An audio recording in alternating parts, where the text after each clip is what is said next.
మీకు ఎప్పుడైనా stress, anxiety సంబంధించిన ఎప్పుడైనా డెసిజన్ తీసుకోవడంలో ఫీల్ అయ్యారా? లేదా స్టేజ్ ఫియర్ కావచ్చు అది. ఇంకొకటి ఏంటంటే ఫైనాన్షియల్ మ్యాటర్లో అయినా కావచ్చు. ఎలాంటి వీక్నెస్ అయినా మీకు ఎప్పుడైనా గమనించుకున్నారా?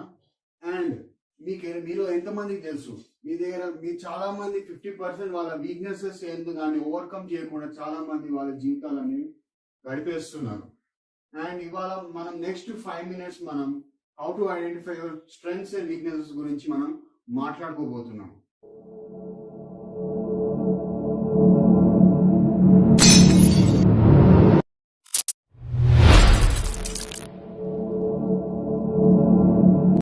హలో గాయ్స్, అందరూ ఎలా ఉన్నారు? Welcome back to my channel. ఎలా ఏంటంటే ఇవాళ చాలా మంది వాళ్ళ వీక్నెసెస్ ఏవైతే ఉన్నాయో దాని మీదనే ఫోకస్ చేస్తూ వాళ్ళ స్ట్రెంగ్స్ అనేవి వాళ్ళు మర్చిపోతున్నారు.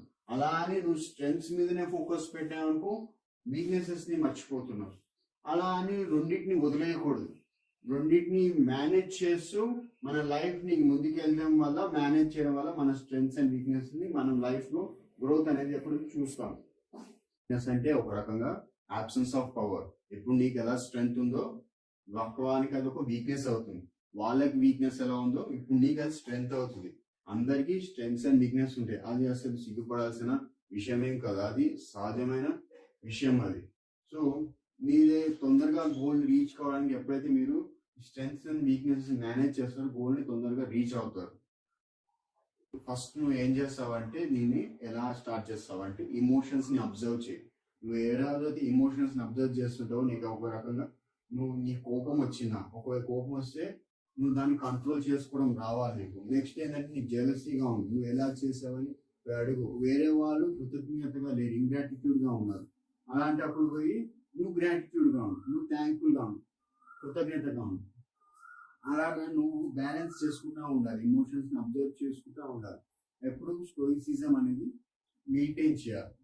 స్థితప్రజ్ఞత అంటారు తెలుగులో. సో మీరు ఎప్పుడైనా మీ ఫ్రెండ్స్ అండ్ ఫ్యామిలీ మెంబర్స్తో ఉంటున్నారా? మీ ఎన్వైరన్మెంట్లో వీళ్ళు ఎప్పుడైతే ఉన్నారో వాళ్ళకి మీరు సీక్రెట్స్ అనేది చెప్తారు. దానివల్ల మీకు ఏంటంటే బాండింగ్ అనేది పెరుగుతుంది. అలా పెరిగినప్పుడు ఒకవేళ వాడు నీకు మంచోడైతే రేపు నీకు హెల్ప్ చేస్తాడు. ఎలాంటి ఎంకరేజ్ చేసి, ఒకవేళ వాడు చెడ్డోడు అనుకో ఈ వీక్నెసెస్ ని ఎక్స్పోజ్ చేయడం వల్ల వాడు మిమ్మల్ని ఏం చేస్తుంటే డిగ్రేడ్ చేస్తాడు. అందుకే నువ్వు జాగ్రత్తగా ఉండాలి. చుట్టుపక్కల ఎలాంటి వ్యక్తులు ఉన్నారో వాళ్ళని చూసుకుంటూ నీ ఇమోషన్స్ ని, సీక్రెట్స్ ని ఎక్స్పోజ్ చేయాలి. అలా అని కంపోజ్డ్ గా ఉండాలి ఎప్పుడైనా, ఓకేనా? అలా నువ్వు నీ వీక్నెసెస్ ని మేనేజ్ చేయొచ్చు. Love is nothing but encounter of two weaknesses. వచ్చేసి ఏంటంటే సెల్ఫ్ యాక్సెప్టెన్స్. ఏ రోజైతే నువ్వు యాక్సెప్ట్ చేసుకుంటావు, నీకంటే బెస్ట్ ఫ్రెండ్ అనేవాడు ఉండడు. నీకంటే ఎక్కువ మంది, చాలా మంది ఉంటారు, నీకంటే ఎక్కువ సక్సెస్ఫుల్ అయిన వాళ్ళు ఉంటారు, ఎక్కువ కాన్ఫిడెన్స్ తో ఉన్న వాళ్ళు ఉంటారు.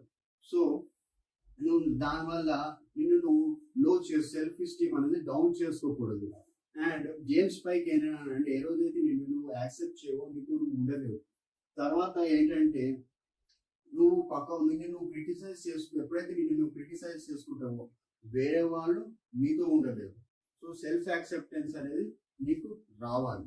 వచ్చేసి నెక్స్ట్ ఏంటంటే ఇన్సెక్యూరిటీస్. వేరే వాళ్ళు నీ లోపాలని చూసి ఏమనుకుంటారా అని నువ్వు బాధపడతా ఉంటావు. దానివల్ల ఇది ఒక కంటిన్యూస్ లూప్ అన్నమాట.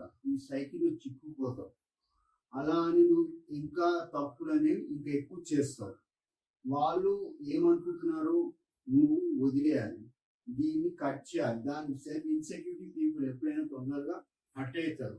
వాళ్ళు వేరే వాళ్ళు చెప్పింది ఒప్పుకోరు అసలు. ఇదేంటంటే ఒక రకంగా హాఫ్ నాలెడ్జ్ పీపుల్. వీళ్ళు ఏంటంటే చెప్పినా కూడా అర్థం చేసుకోరు, వినరు కూడా. వచ్చేసి ఏంటంటే అరోగెన్స్ ఉన్న వాళ్ళు ఏంటంటే ఒక రకంగా పొగరుగా ఉంటారు. వాళ్ళు ఏంటంటే అంతా వాళ్ళకే తెలుసు అనుకుంటారు. దానివల్ల నేర్చుకునే గుణం అస్సలు వీళ్ళకి ఉండదు. దీనివల్ల వాళ్ళు ఏంటంటే వీళ్ళు కూడా ఒక రకంగా ఇన్సెక్యూర్ పీపులే.